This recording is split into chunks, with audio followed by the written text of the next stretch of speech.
Welcome to Liberty Starship, where we go beyond the typical terrestrial talk. I am Eric Alexander, along with Peter Maines.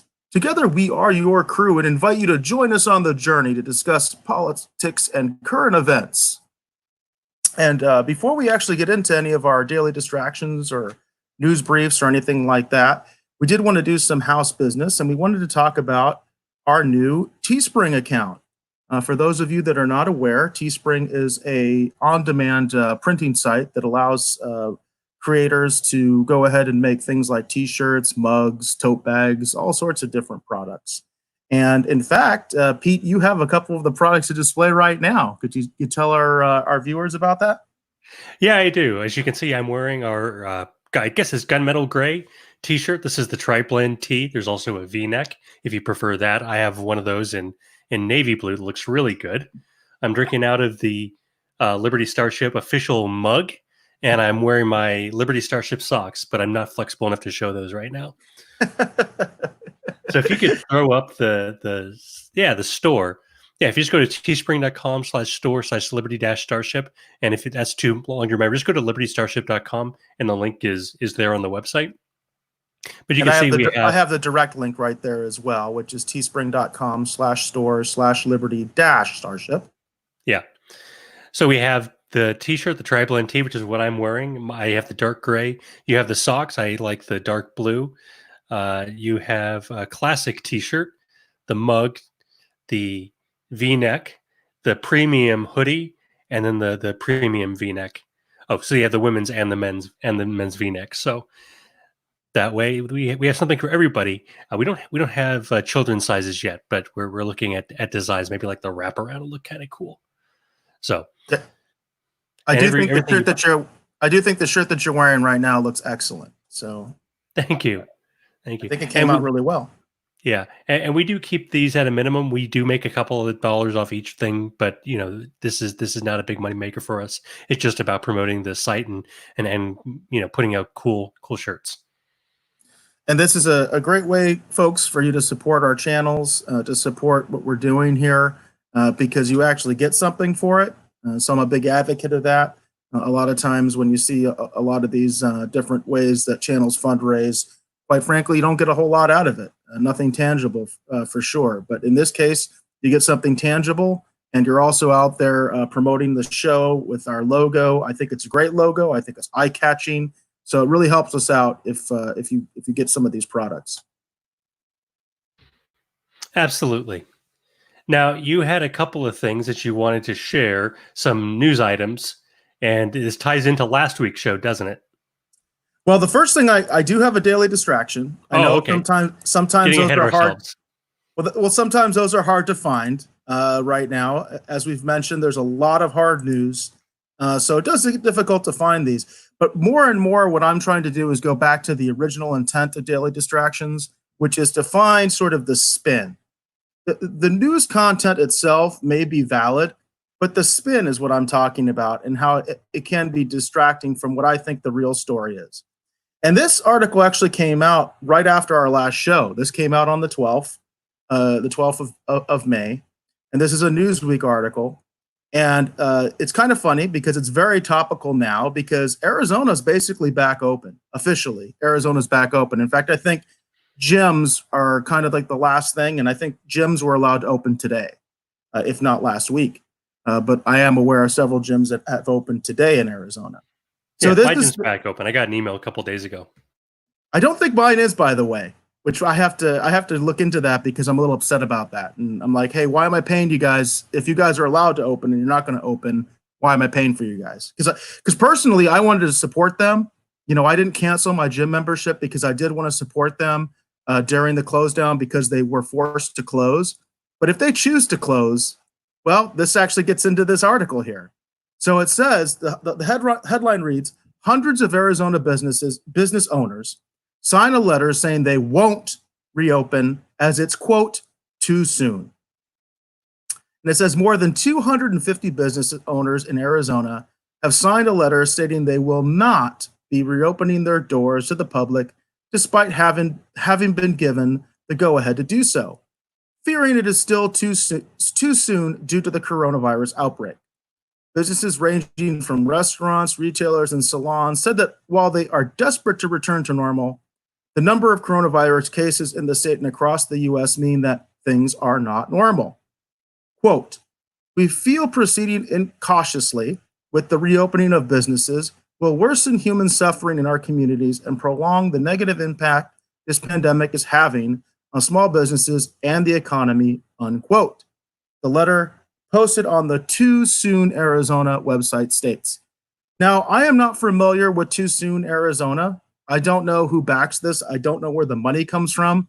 It's something I'm going to be looking into in the future. But I'll tell you, this to me really is a distraction because the real news in Arizona is that businesses are open, that Arizona is open again, and that we're kind of trying to lead the charge right now to opening up the economy and opening up the rest of the country. And in a lot of ways, Arizona is going to be a leader in this. In a lot of ways, Arizona is going to be a guinea pig for this, right? And that's what the real story is to me, and that's why I think it's a distraction. Pete, what are your thoughts? Well, I do think that in a way we're a guinea pig, but I have to say I don't know that the lockdowns are all that effective. Just forcing everybody to stay at home and forcing businesses to shut down, to my mind, that's not all that effective because we've seen with Sweden, even though Sweden has had a very high rate compared to its closest neighbors of Norway and Denmark, But their rate is seen very similar to the U.S. I think that very should be similar to pointed the out. U.S. Yes, It's very similar to the U.S. and they're seeing a similar pattern, which is that the deaths went way up and now they're trailing off slowly. A lot of people, I don't know if you remember the charts when this first started. Everything was, well, it'll go straight up and then it'll drop right down. I remember that famous chart of what Philadelphia looked like, and we got to flatten the curve. And Sweden does have a flat curve right now. They jumped up quickly, but then it has gone down slowly. So it actually looks, the shape of it looks like the St. Louis curve, not the Philadelphia curve. So I think it's very interesting. So to get back to these businesses in Arizona, I don't know from a health perspective that there's a lot of merit to saying it's too soon. I think there's a lot of variables we just don't know, and you can never be sure what the results are going to be of doing something like this. I think they're worried about the business repercussions. What happens if the customers don't come back right away because they're not sure, and then their creditors perhaps say to them, well, you're allowed to reopen. You should be, just like with your gym. You're paying so long as they're not being forced to close. Now, you may have had a different situation, but I know my gym membership shut off when the lockdown happened. I wasn't expected to pay for it. Oh, but, well, but you got a better gym than I do. Okay. Yeah. Yeah. That's crazy. If they're charging you when they're closed, they're forced to be closed. You can't go. But if you don't go to the gym, you still have the membership. Well, they'll still charge you, right? And I think that's what these business owners are worried about. I think there might be a business angle there, but I think you're right. This is a distraction because this is trying to whip up fear about what happens if we reopen too soon. And of course, there are consequences on the other side. This is very unbalanced.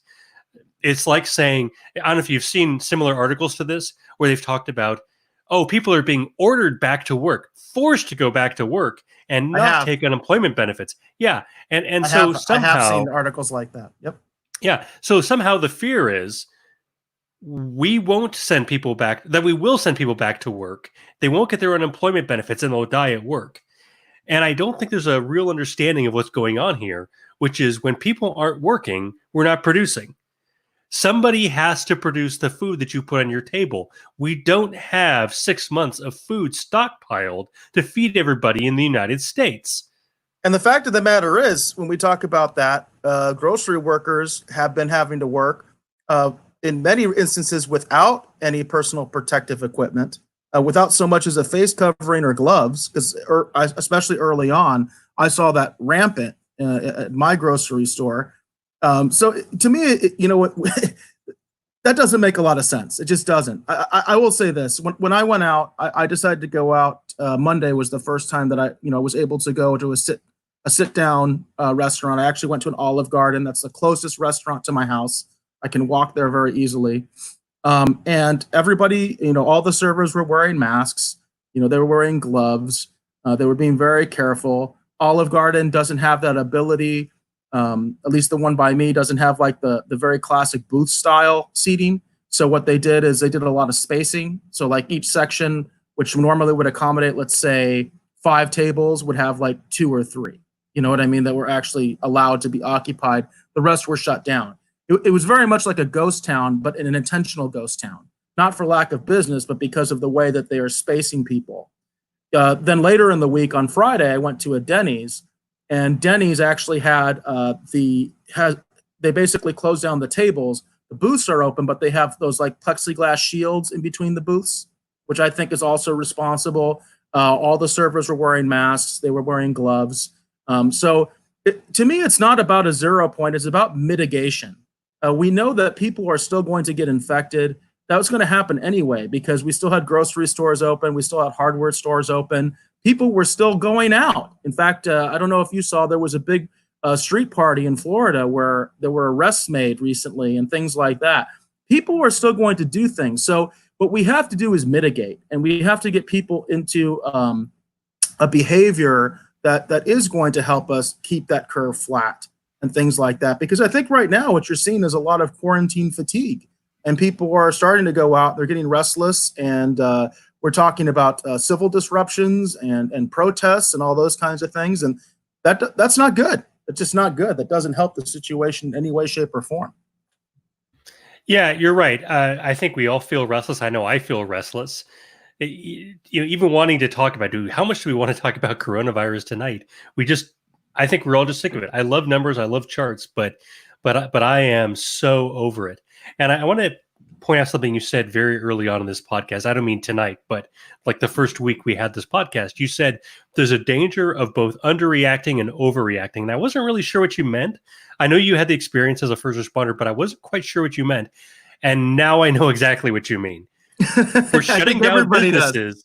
Yeah, we're shutting down businesses, which is very high cost, but we're not giving people masks, which is very low cost, or gloves, or whatever. And people are coming up with all kinds of crazy reasons to not wear masks. Oh, it'll cut off your air supply. No, it won't. Oh, it's going to be infected in Germany and you'll get sick. And no, you probably won't.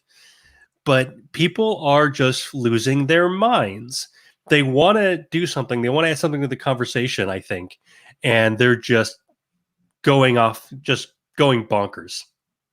Well, I do want to just mention this because a mask has been something that people have been talking about a lot. And I think a lot of it is because you have states that are requiring people to wear masks when they go outside. And a lot of people are upset about that, especially from a liberty perspective. But don't let that make you decide that masks are bad. Remember, the reason that we were not told to wear masks initially was because of the supply shortage. Okay, that's just a fact. Okay, that's just what happened. If you look at all the wealthy Asian countries like South Korea, Japan, you look at China, you look at Hong Kong, any of the wealthy Asian countries, they all have different approaches to the coronavirus. Japan has almost done nothing. Japan is almost like Sweden. They've done almost nothing. The only commonality they have are lower numbers in the West. That's a fact. They have lower numbers in the West compared to their populations. In other words, less of a rate of infection, and they all wear masks. They all wear masks. That's the only commonality they have. That's it. That's the only common approach they have in those countries is they wear masks. I don't know what else to say.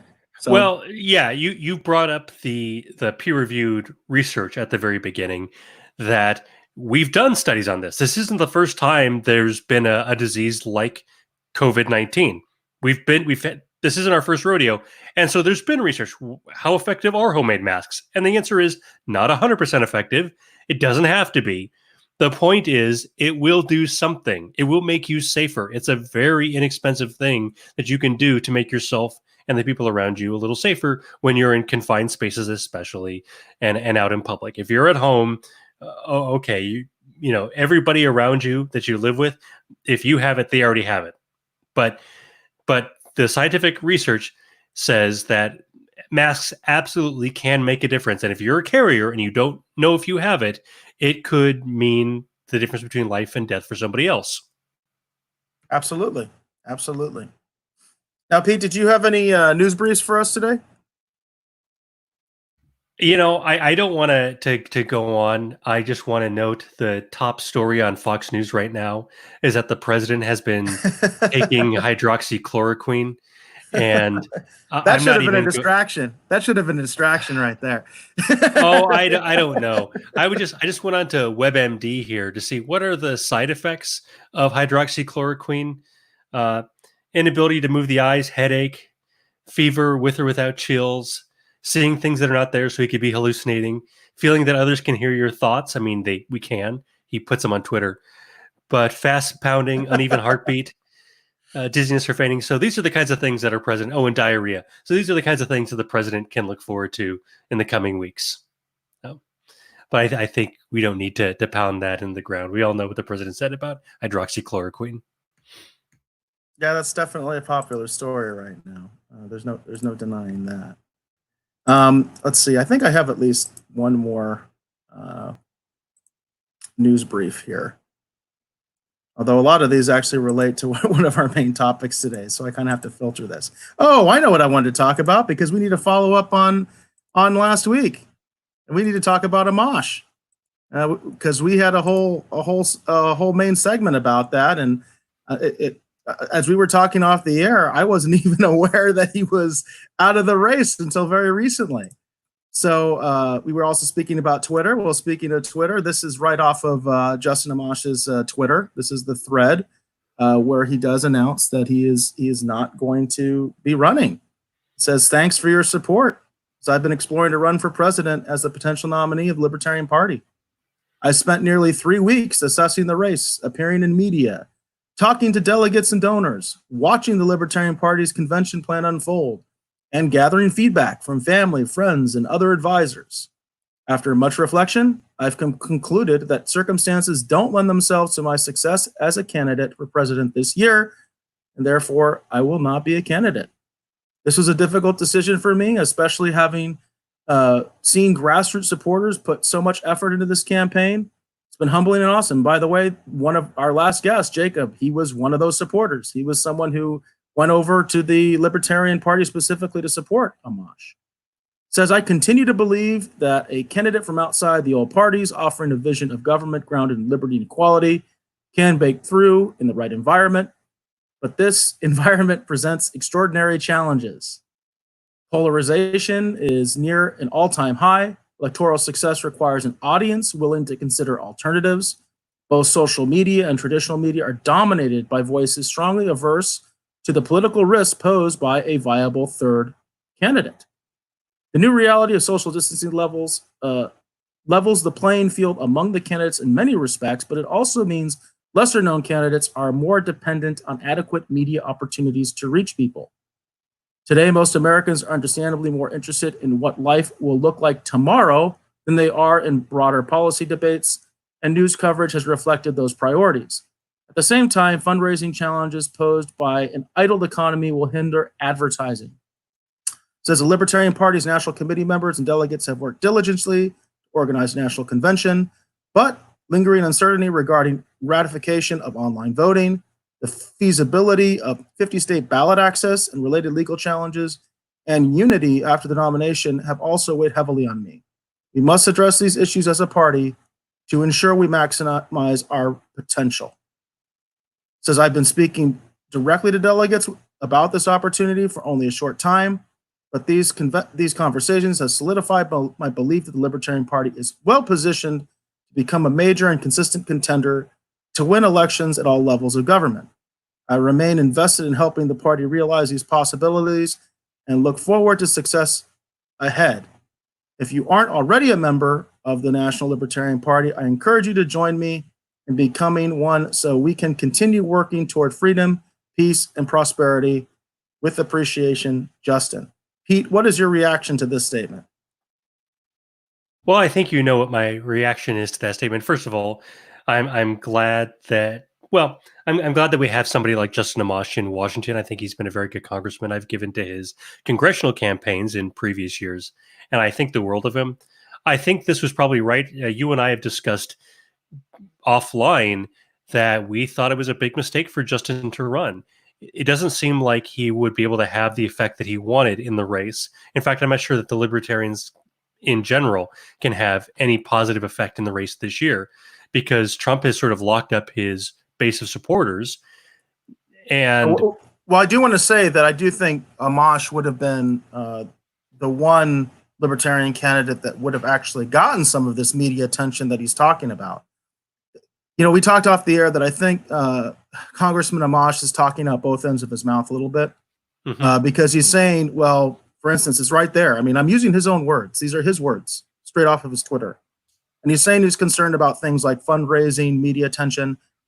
Who else in the Libertarian Party has any chance of getting any of those things besides Justin Amash? Well, I think maybe Vermin Supreme could get some media attention. I don't even know who that is. He's the guy who wears the boot on his head. Okay, the boot guy. Okay, I know the boot guy. All right, but he's not a serious candidate. And he says he is. Okay, anybody can say. I could say I'm a serious candidate. I mean, I could declare my candidacy right now on the air, but that doesn't mean a whole lot. I mean, but Justin Amash is a sitting congressman. Okay, he made headlines because he left the Republican Party as a never Trumper, and he got a lot of good press for that because the press loves never Trumpers. And then he was an independent for a while, and now he is the first Libertarian Party congressman in the history of the country, as far as I know. Right? He's the first Libertarian Party congressman in the history of the nation. And of course, he ends this with saying, "Join the Libertarian Party." But it seems to me his initial experience with the Libertarian Party has not been good. That's why I feel like there's a little bit of talking on both sides of the mouth. Yeah, I do agree. He still is a Libertarian, I guess. He's still a member of the party, so he is officially a Libertarian member of Congress. By the way, taking this big picture, I have something else to share, my reaction to the Justin Amash thing. Well, Justin Amash is dropping out of the presidential race, which makes our latest podcast episode very timely. It was. It says next week we interview a Biden surrogate. Hashtag dropout Joe. And we have talked about that too. That whole Tara Reid thing is the perfect opportunity for Joe Biden, who does appear to have dementia, to drop out of the race.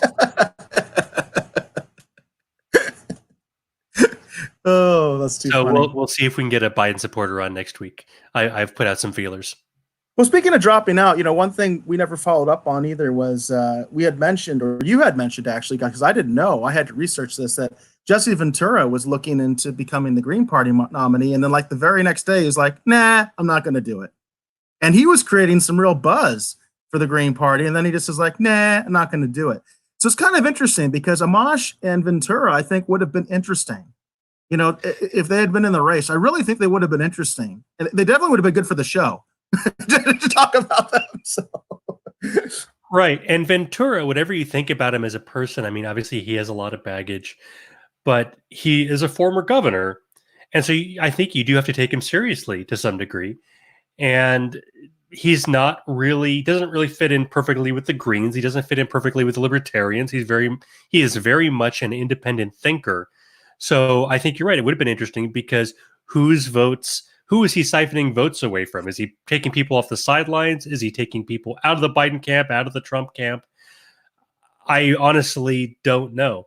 And could he be, there was a time in 1992 when it looked like Ross Perot was not going to be just a third party candidate, but perhaps the winner, or at least the runner up in that race, until he kind of went off the deep end and alienated a lot of his voters. I believe wholeheartedly he would have won the race if he hadn't done that whole weird thing with his daughter's wedding because it'd be sabotaged by the Republicans. That was clearly meant to damage the Republicans. So I think he would have won if he hadn't done that. So that's my opinion. I think so too. You had other odd things like that made people question his sanity. But the point is, a third-party candidate could theoretically win. We treat it like it's a complete impossibility, but it absolutely could win. And if you have somebody as controversial as, Donald Trump threatened to run third party in 2016. And could he have done it? I mean, he kind of jumped in a little too late to be able to get on the ballot in enough states. But if he had started earlier, he could have run third party, and he probably could have won. So I don't count these guys out just because they're third party. I think we have to keep an eye on them, especially now, because I think there's a lot of voter dissatisfaction, not just over the economy, but over inequality and just a lot of things that aren't really being addressed by the major parties. Oh no, I think that's 100% true. But one thing to keep in mind, the big victory for the Libertarian Party right now is if they could get even one electoral vote. So if Amash had gotten even one electoral vote, seriously, I mean that seriously, if he had been able to get even one electoral vote, that would have been a victory for the Libertarian Party. And he might have been able to do that. I don't know for sure. I don't know how popular he is, for instance, in Michigan, if he could have done that. But of course, Michigan is a very important state. He could have cost Trump the election, theoretically, if he did well in Michigan or even won Michigan. You know what I mean? Right. That kind of a thing. Right. Some states actually split their delegates. I don't know if Michigan's one of them. No. Most of them don't. But even if he got one delegate, or if he got one state, it would be a huge victory for the Libertarian Party. Huge victory for the Libertarian Party. And he's one of those people. Yeah. Go ahead, Pete. I'm sorry. The only two states that split their votes currently are Nebraska and Maine. Well, there you go. If you got a vote out of Maine, Maine's kind of kooky. You know what I mean? If you got a vote out of Maine or something like that, that would have been a big deal. And we do still have faithless electors, of course. Yes, I was going to mention that. Ron Paul won 2 delegates in. That's what I thought of. And Colin Powell comes to mind also. Colin Powell is one of those guys who's gotten a faithless delegate before. So, but that would be big news for a Libertarian candidate. It really would. And it would help them with fundraising. It would help them to have viability. So that's the kind of victory that I think Amash could have given them. And unfortunately, that's just not going to happen.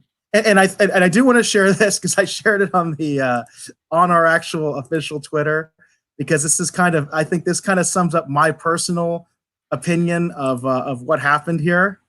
Let's see if I find the right one here. I want to make sure I got the right one. There it is. So we've got Amash there. Nice little meme there. I think I will run for president with the Libertarian Party. Meets with libertarians for 3 weeks. I'm out. I'm gone. That's it. No more candidacy. And we've talked about some of the problems in the Libertarian Party, and this is the irony, and I can't emphasize this enough. Libertarianism is all about voluntarism. It's all about the non-aggression principle. It's all about basically convincing people, talking to people, letting them have choices.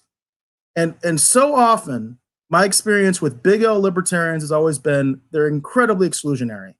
And I can agree with them on 30%, 50%, 90%. I can come that close and they'll still dismiss me.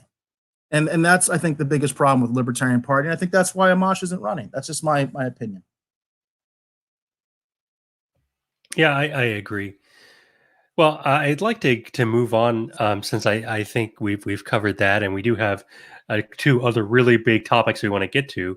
And the first one I wanted to get to is the economy, and I've brought some charts this week, some charts, because one of the things that I've been talking a lot about on the Twitter feed, and it's really hard in 140 characters, or I guess now it's 280 characters, to really do justice to, is this whole idea of inflation. Because it's not as simple as people think it is. People think that inflation is one number. It's, we have 2% inflation, or we have 10% inflation, or we have 1% deflation. But as you can see from this chart, this is over the last year, the last 12 months. We have had, a little bit of inflation, like less than 1% overall, because most things have gone up. Food has gone up about 4% over the last year, and things other than food and energy have gone up about 1 or 2%, but energy has gone down. Well, let me just look at it. It's gone down 17%. So is that inflation? Is that deflation? Well, it's kind of both, because inflation isn't just like I said, it's not just like one top line number.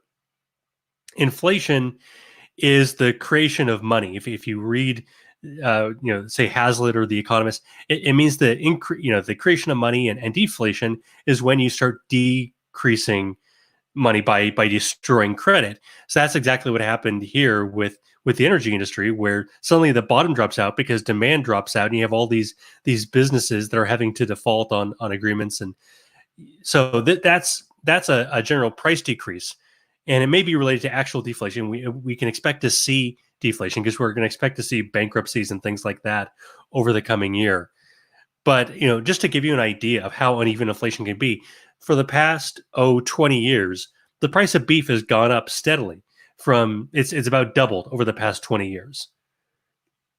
Whereas the price of milk has stayed about the same. You can see it stayed around 300 around $3 per gallon, and it's gone up and it's gone down. During the recession, it dropped a lot, but basically it's been pretty steady. Where eggs, you can see there's kind of an upward trend, and then in 2016 we hit a little bit of economic turbulence and the price of eggs dropped, and now it's gone up again. So sort of big picture on this, and let me see if I can make this a little bigger here. The big picture is inflation isn't just one number. It's not general prices even. It's about the creation and destruction of money. And right now, we're facing a lot of bankruptcies, and I'm gonna dig into the Federal Reserve Chairman's comments on this, because he's very worried about this, that we're going to see a lot of bankruptcies, we're going to see a lot of insolvency, and that's going to drive prices down because you're going to see a demand shock as well as a supply shock. And so you have these things in tandem. This is just one. I don't know if we want to get into that. Okay, you know what? Well, since I brought this up here, this chart shows you what's happened since 1973, when we got rid of the gold standard in 1971, when the gold window closed. And so 2 years later, really, or about the same time, depending on exactly where you draw the line, you can see that productivity has continued to go up, but wages have not gone up commensurately. And this has been a big question. And that's why these sort of academic questions of what is really inflation, is it the creation of money, or is it a general rise in prices? It's not just academic. Well, I have an observation here, Pete, because Yeah. one of the things that I wanted to bring up in this discussion was because we've talked about things like housing. I know you're big on housing, Right. and how expensive housing has gotten. But one of the things I was thinking about is the way that things work in terms of the economy, and why you're right, that basically inflation cannot be considered one number. Because when you Right. look at, for instance, buying things, consumerism. I have an article here that talks about how basically in 1915, a car was more expensive then than it is today. Okay, much more expensive actually back then than it was today. We're talking about like 1915, when cars were very new, just beginning to be mass manufactured. So the price was starting to come down, but it was still, in terms of $1915, it was still more expensive than today. Now, the reason cars are cheaper, okay, because they are cheaper, they're not cheaper by dollar, but when you factor quote unquote inflation, that one number that they want to use, cars are cheaper. They're cheaper today than they were in 1915. The reason for that, of course, is because of mass production. We've been able to reduce the cost of cars because we mass produce them, and they weren't mass producing them the way that we do now in 1915. That's the bottom line. And that happens with products. So, for instance, I remember seeing a thing years ago where they're trying to get computer chips down to a penny a chip so that they can put chips in everything. That's like, you're seeing chips in your credit cards, you're seeing chips in all sorts of things. The reason they can do that is because computer chips are getting so inexpensive. And they're going to continue almost get down to zero. They want to get them down to like a penny a chip so they can put chips in everything, right? Put them in us, put them in dogs, all that kind of stuff. So the thing is, when you're manufacturing, the better you get at manufacturing, the more you can lower that price point to where it almost becomes zero. And that's the problem. So when we talk about productivity, these workers are much more productive than the workers were in 1915, right? Because they're producing far more cars, they're producing them far more efficiently, because we've had all this time, over 100 years, to perfect this. to add robots, right? Robots are a big thing in auto manufacturing, for instance. Automation is a huge thing in manufacturing now. So we've been able to get that cost down in real dollars, factoring in, quote unquote inflation. We've been able to reduce those costs. But what does that mean for wages? And you're seeing it there on your chart. The wages are stagnant. Well, yeah, and I think a lot of people blame this on China, which was one of my big critiques of Trump during the 2016 campaign. He seemed to blame everything on China, and I think the answer is very clear that the real blame is on Washington. And what has Washington done? Well, they've taken us off the gold standard, and so when you have bailouts, I mean the whole system is set up to reward the banks and and big business, and so Main Street gets shut out while Wall Street gets rewarded, and workers are getting shut out. And yes, that means that we're bringing down the prices because we're keeping prices under control. But how much good is that if wages have been stagnant for the past 50 years? It's absolutely crazy. And just sort of I've hit this before. I want to talk about I just wanted to pull up this article yes. here real quick because I was talking about like the price of a car. Mm-hmm. So this article is actually an older article from U.S. News. It's from I believe 2015. So obviously it's comparing the last 100 years, 1915 to 2015, and it says if you bought a car today, you expect to pay about $31,252. This is 2015 numbers. Right. Okay.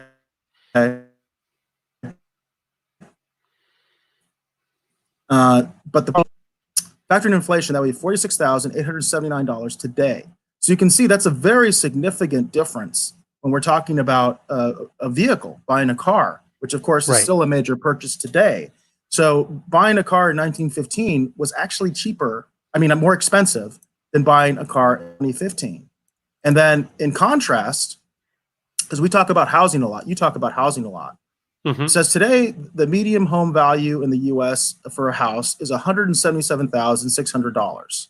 Okay, and if you look at 1915, it would have been $3,200. And if you use that number for the cars down here, that's basically half. If you factor in inflation, that's like half the amount for a house that it was, in 1915 than it was in 2015. So I find that very interesting. Yeah, it is very interesting. And the point that we were making a couple of weeks ago was in 1950, houses were essentially half the price they are today. And you're saying in 1915, prices were half the price that they are today. And what that tells you is that the price of a house was pretty much steady between 1915 and 1950. And also that's a key. That's a key because for most people, their biggest investment is their house. That's their largest asset. That's the most money they're going to spend on anything in their entire lifetime. And the fact of the matter is, if you don't count that as inflation, you don't know what inflation is, or at least you're not. You're defining inflation in a way that's just convenient for your agenda. You know what I mean? That's because what we're talking about with inflation, really, it's about buying power. And when your buying power is reduced, that's inflation.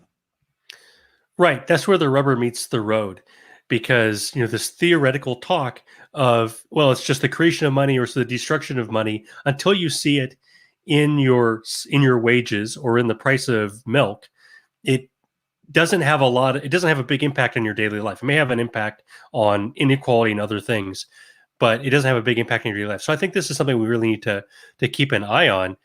And I wanted to then pivot just a little bit. I don't want to go too long here.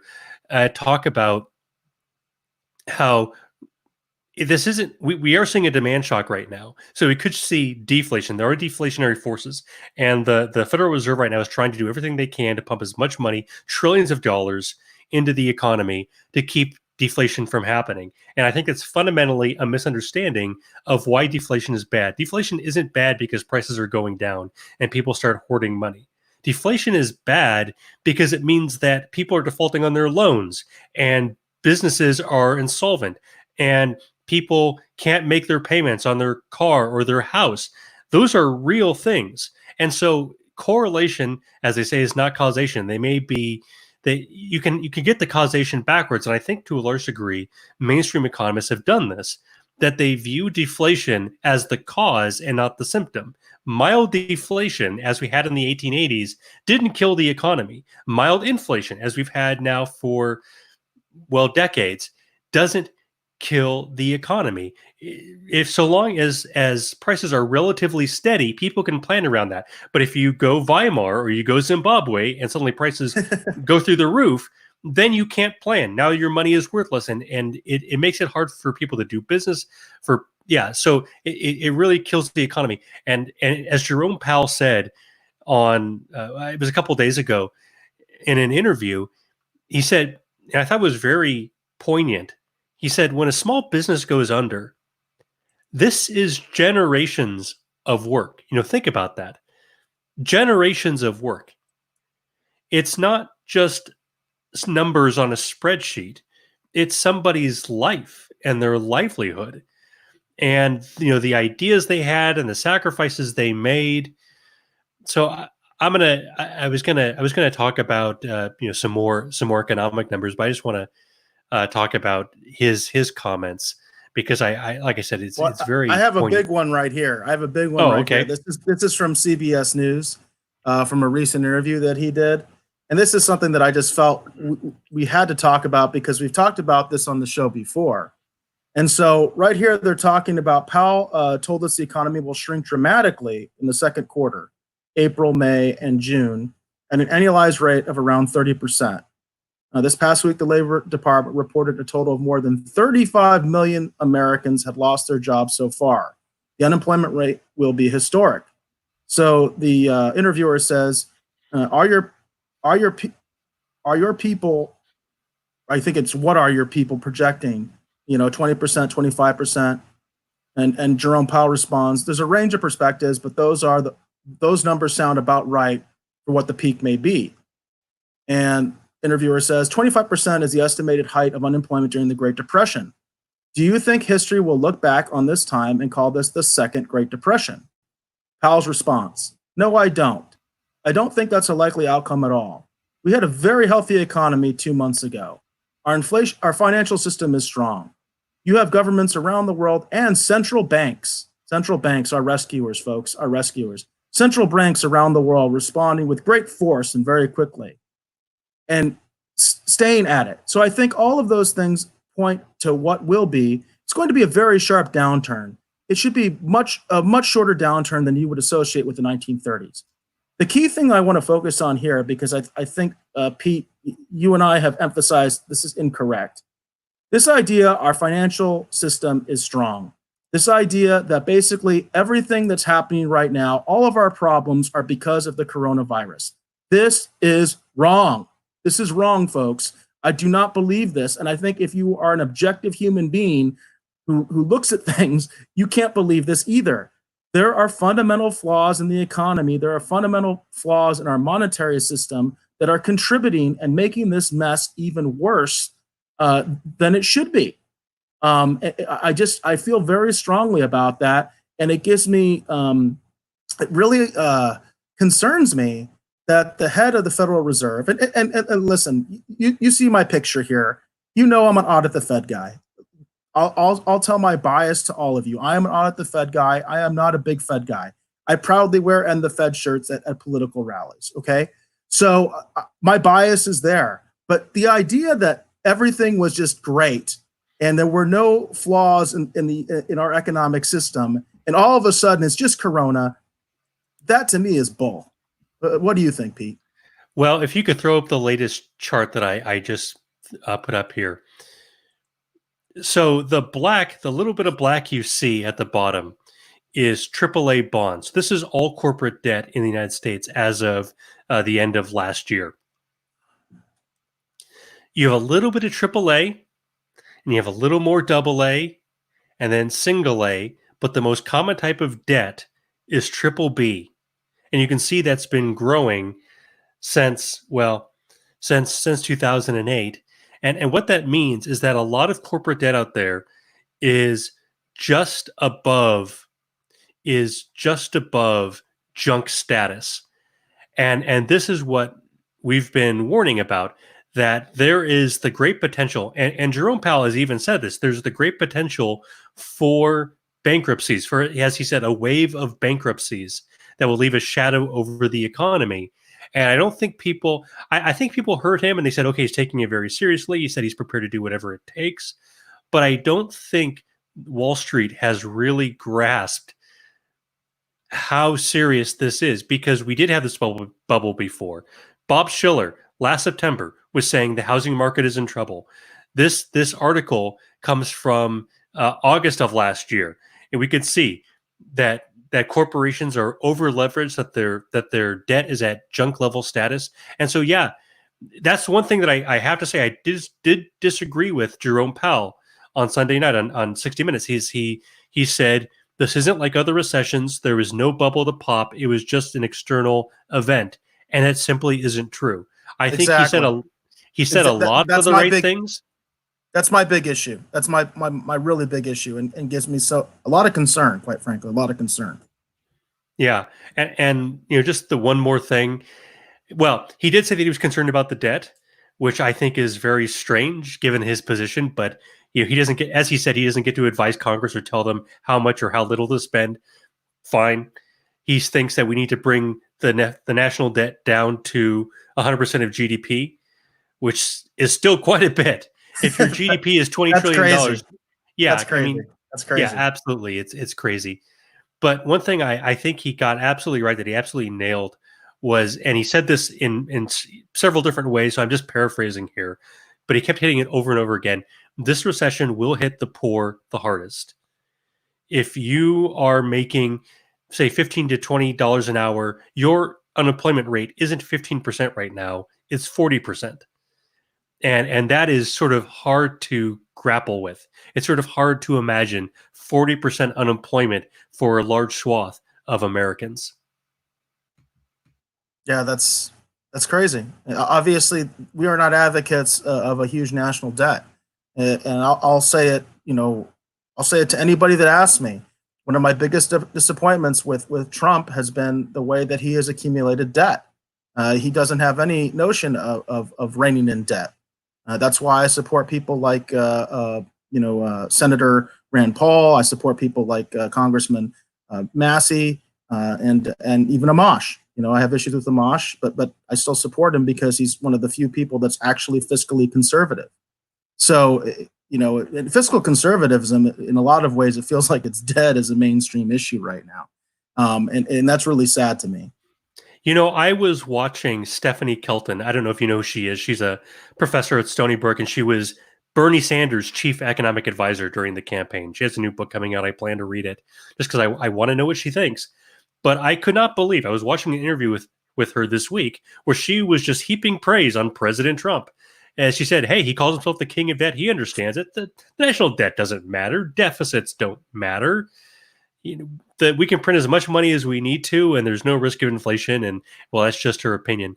It's not just her opinion. She's done a lot of research. Well, by the way, in this interview that I was just referencing, the Federal Reserve Chairman talked about that. He talked about the fact that we literally have digital currency already, that all he does is add zeros. They don't print the money, because they asked him that directly in the interview. He was asked directly about, do you guys just print more money? He's like, no, we don't actually print it. It's actually, most of it is actually just done digitally. He said that. Right. He admitted it. The you Bureau of Engraving prints Federal Reserve notes. So yes, technically what he said is correct. Yes. He said they just add zeros. That's directly from the interview. So. Oh, if we don't laugh, we cry. Exactly. Well, speaking of that, I think we're all very sad about what's going on with the Constitution, with a lot of these unconstitutional executive orders that have come through. Could you fill us in a little more on that, Eric? Yeah, it's kind of interesting because we have this contrast right now. I live in Arizona, and Arizona is kind of opening up. We did have a sort of, what would I say? We had a sort of bump in the road where the governor extended the orders. And we even had 2 sheriffs revolt against him. We covered that on this show. The sheriff of Pinal County and the sheriff of Mojave County basically said they were not going to enforce his orders. That was 2 weeks ago when he extended the order. But now we're basically out of it. Arizona is pretty much open at this point. We're open for business. Any businesses that aren't open, it's because they choose not to be. But in contrast, we have all these other things going on in other places. And I kind of wanted to backtrack because we didn't really talk about this. And this is one of the most egregious violations of the Constitution, I think, that's happened in this entire story. So this actually happened last week. But a lot of people don't realize that the city of Gallup, New Mexico, was literally shut down. We did talk about the situation that was happening on the reservations in South Dakota, where the reservations were essentially shutting down as well. They were putting in checkpoints. So you had to have papers and things like that to have free access where you go back and forth. You had to have travel documents, but at least they were letting people travel back and forth. The city of Gallup was completely locked down. They literally shut down the roads and wouldn't let people in or out. And so this article talks about how Gallup is no longer under lockdown. This is as of May 11th, so this was last week. This comes after more than a week of turning away travelers and blocking entry into the city to help stop the spread of the coronavirus. And this issue seems like it was so underreported. And I wonder, Gallup is basically a large town of about 70,000 people. And it seems to me like, again, this was severely underreported. And people weren't really talking about it a lot. And you have to ask yourself, would they have done this to Albuquerque? Would she have done that? Would the governor of New Mexico have done this if there were similar numbers, similar situation? Or is it because of the size of Gallup that she was able to do this? One of the things that's really interesting to me is if you get to the end of the article, apparently it was the mayor who requested the lockdown. And this just tells me what a failure we have had in all levels of government. You know what I mean? When it comes down to these what I call them as the little dictators. We have these little dictators in cities. We have them in counties. We have them in states. And ironically, the big dictator hasn't happened. That's the one thing that I have to defend Trump about, because everybody says, that doesn't like Trump, that he's a fascist. Well, he had the opportunity to declare martial law. He had support from Democrats to declare martial law, to put the military in the streets, to do a military-style draft of doctors. De Blasio advocated for that. And he didn't do it. He didn't shut down anything. He allowed the CDC to put out the recommendations, and then it was individual governors that decided to give it the force of law. But Trump never did that. And it's just crazy to me how you had this collusion here with this mayor who decided to shut down his own town, isolate his own town, and then the governor went along with it. And it's been very underreported. And while I'm glad that it's no longer the case, I just think this is such an egregious violation of the Constitution, definitely of our constitutional principles. What do you think, Pete? Yeah, absolutely. We've been covering this since the beginning, and yeah, President Trump could have ordered lockdowns, but he didn't. And I think he would have been pilloried for it. I think it would have been a big, well, it's sort of damned if you do, damned if you don't. He didn't act in that way that people thought he might, and so now they're criticizing him. But if he had done it, I think they would have been screaming 1,000 times louder. With all these, as you say, these little dictators, I think it's time for us to sort of take stock of how we got to where we are as a country, why we have the liberties we do in the Bill of Rights. These weren't just things, as I said before, these aren't just things that the founding fathers thought, oh, that might be a good idea. The right to bear arms wasn't hypothetical. The Redcoats actually did, and many colonies have this story. In Williamsburg, Virginia, the Redcoats went to the armory to seize the weapons. In Massachusetts, they went to the armory, and there are these stories about how the colonists were fighting with the Redcoats and their local governor to keep their guns and keep their ammunition and gunpowder, so that way they could defend themselves and not be tyrannized by the British. And I believe New Mexico is one of those places that shut down gun stores, by the way. I want to put that out there. I believe they were one of the places that decided gun stores were not essential. It just shows what a dictator that woman is. You know what I mean? That she tried to violate a fundamental right under the Constitution, which, by the way, when this was first starting, there were issues. We did coverage about what was happening in New York, where they at one point 12% of their police force had called in sick. That's more police officers than the entire police force in the city of Phoenix. Okay, that's how big Yeah. New York City Police Department is. 12%. Okay, and yet Right. these people are ordering more laws. Ordering curfews and quarantines. Who's supposed to enforce this stuff? You know what I mean? It becomes, forget the fact of whether you even care about civil liberties or not. It's impractical. You can't do it. You know what I mean? It's not possible. So what it does is it undermines your position because you're giving these edicts that nobody's going to enforce, that nobody can enforce.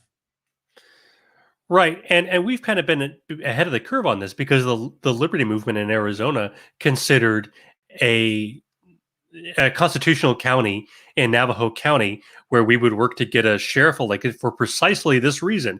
Because if your local sheriff says, I'm not going to enforce this unconstitutional lockdown, then you don't have a lockdown. Because without police officers actually enforcing it. Apparently we have two constitutional counties in Mojave and Pinal, because those sheriffs did oppose those orders. Casa Grande, I have a friend who lives in Casa Grande, and he told me weeks ago, we're open for business. That's because their sheriff said, I'm not going to enforce this. And the local Casa Grande police decided to back up the sheriff, because you have that issue too. Like when we talk about all levels of government, the mayor of Casa Grande theoretically could have decided, well, I'm going to enforce it. You know what I mean? Because the sheriff doesn't have authority over the local police department, say in Casa Grande or Apache Junction, So one thing he can do, though, is he can refuse those people in his jail, which is another interesting power that sheriffs generally have because they are in charge of the jails.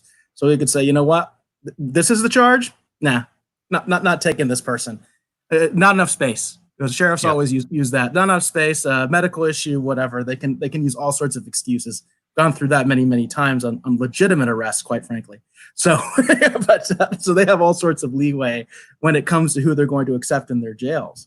I did want to show another thing that I thought was interesting. This is out of Nevada, and this to me shows the sort of arbitrary nature of some of these orders and how silly they get.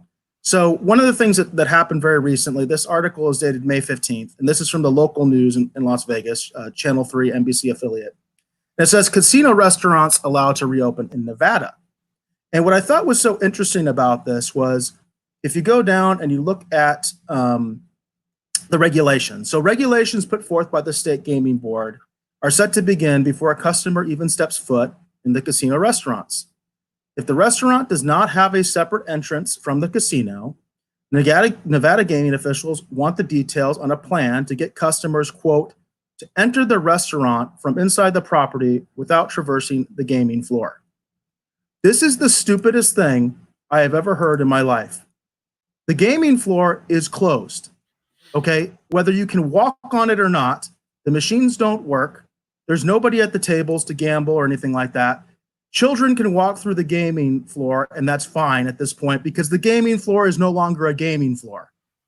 Now, if you go to Las Vegas or you go to most casinos anywhere, children and things like that, if they're under 21, whatever the law is in that community, you can't be on the gaming floor, right? Because they're gaming, right? So that you got to keep the gaming floor separate to some degree because of minors and people under the age of 21. Right. When the gaming floor is closed and no longer active, who cares if you have lines in the gaming area? This is the most arbitrary and stupid rule I've ever seen. And this is all about control. This is about control. This is about making them do things the way that they say. This has nothing to do with science. This has nothing to do with public safety. The gaming floor is closed. It is not active. The fact that people are in there in line, which, by the way, would help you do the 6-foot rule, because generally speaking, the gaming area is much larger than the area where people congregate for the restaurants. So you have all that space that's being put to waste and not being utilized that would actually help for social distancing. But no, people aren't allowed on the gaming floor, Pete, because the gaming floor is closed. Well, because it's closed, you can't allow them on the floor. Do you see what I'm saying? I feel like I'm taking crazy pills right now. Do you understand what I'm saying? I do understand what you're saying. And, these sort of arbitrary rules, they don't really make sense when you get into the real world. And I think what it shows is we need to seriously think about, now that we've seen how this works, we've seen what happens in a pandemic, or what could happen in another type of crisis. If there were an invasion, things do happen. Life gets weird, but we need to think Well, about this our is city very weird. charters and our This is state very constitutions, and how do we keep these governors and these mayors from issuing arbitrary orders, because they're taking advantage of this situation to make themselves, well, like we had Governor Ducey was able to act very much unilaterally without the legislature, and the legislature wasn't willing to stand up to him to a large degree. Some people were. Some people in the legislature were. We have these city councils. A lot of them are simply allowing their mayors, like Mayor Garcetti in Los Angeles, to make arbitrary rules that don't make any sense, that are killing the economy. They don't want to be blamed. The mayor wants the power. He wants the federal funds. And so we're allowing this to happen. But this I should think be you our hit the moment. nail on the head there, by the way, Pete, is that they don't want the blame, right? They don't want to take any responsibility. Because God forbid we actually are able to blame, in a legislature of 100 plus people or whatever it is, or even a city council. Like, I don't know what the Los Angeles City Council is, but I assume it's substantial, at least over 10 people, something like that. It's like, how dare we try to diffuse blame over multiple people that are actually responsible for these things, rather than one single person. You know what I mean? How dare we expect that of our government, as if we do not have three branches of government? And I did have one, speaking of the three branches of government, there is something for the judiciary to say about all this. And I think you've been an advocate of this, of lawsuits. And this is hot off the presses. This is from Oregon, and this is only 3 hours ago. And this is from MSNBC News. And it says, Oregon governor vows to appeal after court strikes down coronavirus executive orders. So Oregon Governor Kate Brown vowed to appeal a court ruling to the state Supreme Court on Monday after a judge ruled her executive orders on social distancing guidelines, quote, null and void. Null and void. Yes, we do have a judiciary branch, and some of these judges are starting to step up. Yeah, not all the judges have ruled the right way, or the way we think is the right way, but we have seen here in Oregon, which hasn't been a hot spot. Washington and California have been, but we've seen this judge has done the right thing. In Kentucky, we saw their restrictions struck down, but there are still many places where these executive orders have been upheld, unfortunately. And what's interesting about this is the places where I have actually seen good results, it's usually the feds. Again, remember, I talk a lot about the 14th Amendment. A lot of liberty people don't. And I've been emphasizing the role of the 14th Amendment in securing our liberties. The fact that, for instance, we were talking about the case of one of the churches where they were doing the drive up church services in the parking lot, and they were going after them, and they did a federal lawsuit and they won. Okay. In this case, though, this was the state Supreme Court. So I'm kind of happy to see that they didn't have to get to the federal level. That you basically had the state Supreme Court ruling on this, as opposed to one of the federal district courts, because I've actually seen the federal district courts doing a better job of policing governors, to be quite frank. So,